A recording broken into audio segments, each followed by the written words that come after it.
Moikka! Mä oon Pauliina, ihmisläheinen asiakaskokemuksen, myynnin ja liiketoiminnan kehittämisen ammattilainen.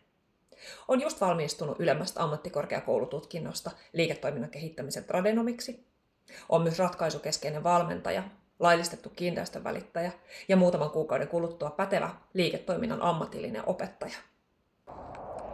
Mun vahvuuksia on vuorovaikutus ja viestintätaidot sekä tilannetaju. Hallitsen hyvin kokonaisuuksia ja työskentelen tavoitteellisesti erilaisten projektien parissa.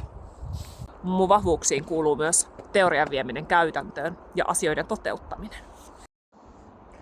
Multa löytyy sitkeyttä ja pitkäjänteisyyttä, mutta samalla on hyvin joustava ja muuntautumiskykyinen. Mä katson asioita avoimesti myös toisten ihmisten näkökulmista.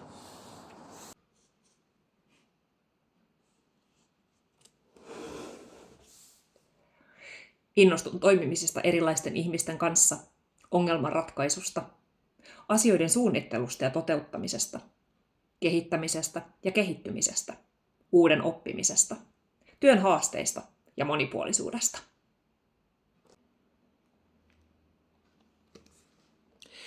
Mä etsin monipuolista, vastuullista ja inspiroivaa työtä, jossa voisin auttaa muita oman osaamiseni ja vahvuuksieni avulla.